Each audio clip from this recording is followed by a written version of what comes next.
What's up, guys? MrGimms back again for another DEADBY. Jesus, man. Going strong, and I'm recording at a really weird time. Yeah, guys, another episode of DEADBY. Looking forward to this one. Nice, chilled, relaxed video where we can just have fun, enjoy the segments, because I pulled a few good ones from the forums this week.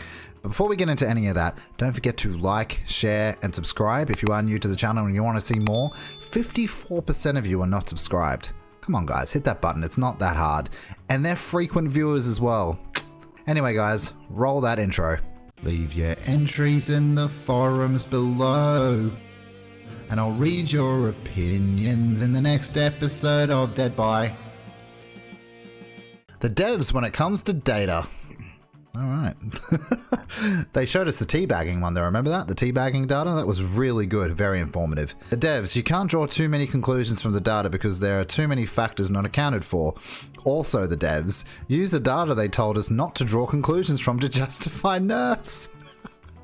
Or to justify not changing anything. Yeah, it's a little bit all over the shop, isn't it? I still hate the fact that Objective Obsession is one of the most anti-fun perks in the game. Is not getting changed because stats.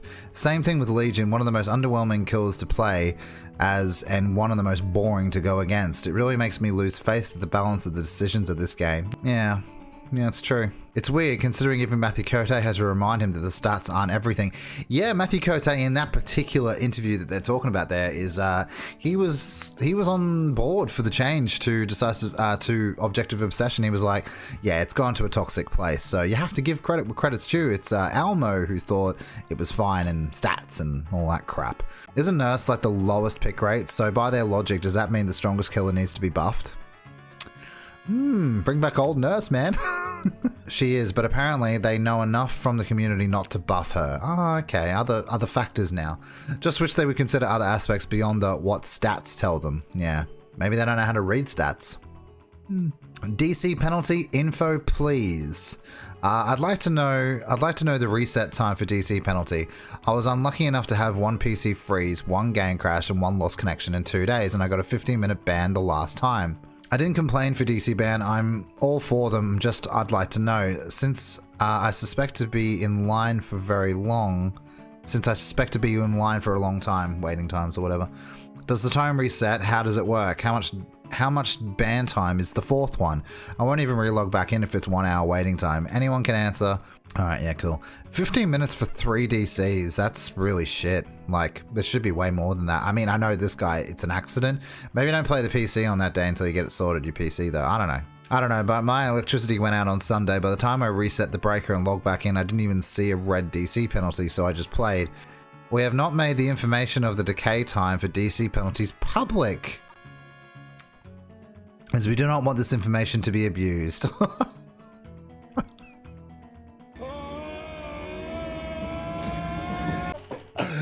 Good old Mandy, eh? Good old Mandy. Oh, it's always cringeworthy. This information cannot really be abused. Very few will care about the optimal way to DC when suiciding is a thing for such dedicated quitters. Mandy, you're a god. I know from sad experience that it takes some time to decay. How long? I don't know, but it is definitely more than a few days of matches played. Or matches played. I do around 20 matches per day. After the 15-minute ban comes the 30, 60, 3 hours, 1 day, 2 days, 3-day ban, if I remember correctly, from the incident where True Talent was hacked and got the growing time out 1 day. Jesus, that's right, yeah. 3 days is decent for constant bans.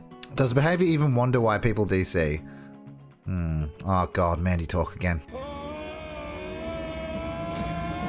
Christ, I don't scroll down on comments, I just look at the header. Yeah, DCs are a problem, I get it, but maybe there's a legit reason sometimes. No, there's not. It's weak people. It's not a reason to DC. Or maybe somebody already had a bad day and wants to blow off some steam playing video games, but instead gets tunneled and face camped in the first match. Been there many times. Yeah. Grow a pair. I played a match recently where I had no HUD, meaning skill checks did not show up. That's happened to a few people. The meter bar didn't show up a while, cleansing totem while searching through chests. What am I supposed to do? Stay in the match? I couldn't repair a generator or heal anyone. For that, if you want a DC, I understand, but the rest of your team aren't going to know. what happened. They're just going to blame you. Do you know what I mean? It's a hard call, man. Maybe just deal with it. Perseverance. The match is only going to last 15 minutes tops. I don't know. Dig out. Try. I don't know. Oh, God, it's effort every time. There's many reasons why people DC. For example, as a killer, you hit someone down quite quickly, they DC. Or when playing Survivor, you cleanse a Hex Totem early in the match and then the killer DCs. The common factor there is the DC itself and the fact that it's match ruined for the other 4 players. He is agreeing with me. Yuck. Yes, bugs happen, they are game breaking. You get stuck on the map and you can't do anything, for example, so you're forced to DC. But that's only a 5-minute penalty. Those situations are rare. It's true right now, so ugh, a bad taste in my mouth. So there should be never be a need to go over the 5-minute DC penalty. Yeah, it's...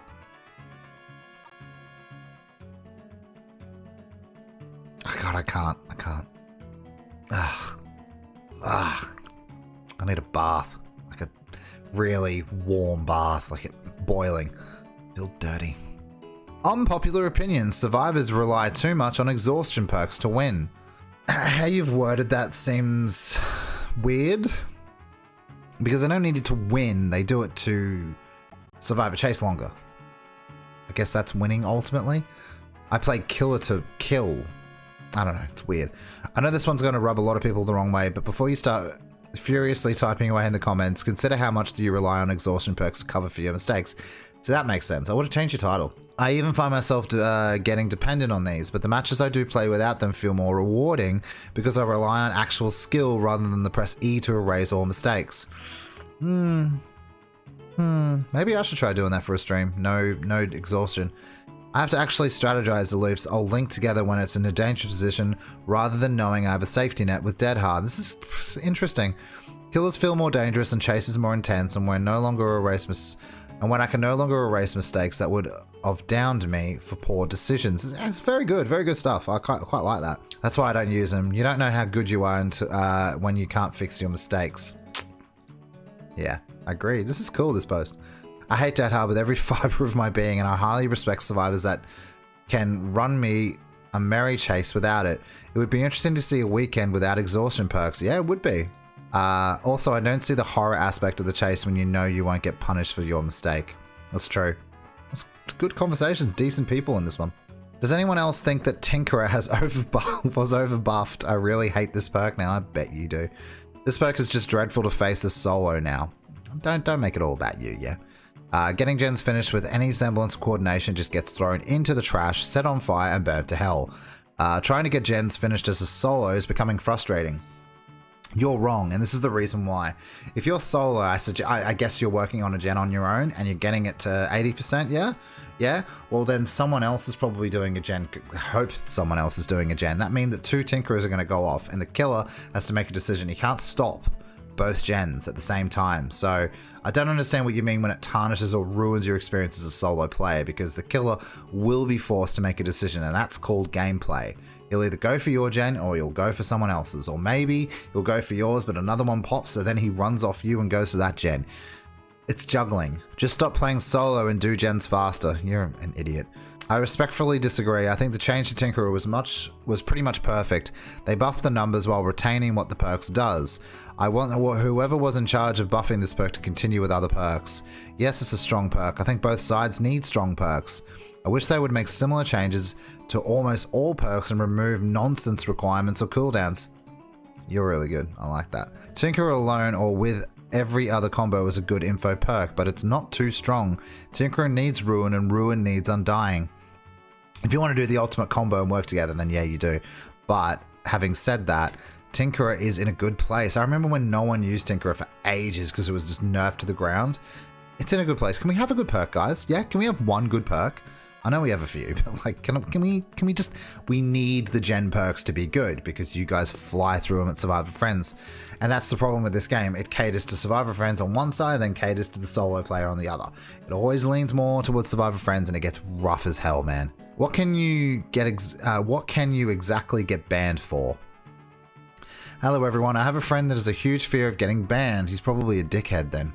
And I keep reassuring them that they won't because they do nothing that breaks the rules in any way. I beg to differ with a conversation like that. I try to find an official list of everything, but no luck. You can't find an official list on anything in this game. Just play the game normally and there's nothing to worry about. The only thing I see people getting banned for in-game is body blocking people in a corner for extended periods of time. For Survivor, exploiting glitches and bugs, I was just going to say, that's pretty much it, isn't it? Teaming with the killer, yeah, that's an exploit though. Being really toxic in the post-game chat like racism, homophobia, death threats, that's one. That one might be a Steam thing though, not a behavior thing. Interesting. Hacking, obviously, for any reason. Desting a lot will get you a longer and longer time bans. Messing with the game's files for things like custom perk icons and stuff that can get you wrecked. That's all I can think of. There are probably more than I'm thinking of. Nah, I think you've nailed it pretty much. There you go, guys. Don't be a dickhead. Behavior should sell DBD. This is interesting. Every new patch, the game is screwed for a minimum of 1 week. That's being kind. Why is this acceptable? I just do not fully understand.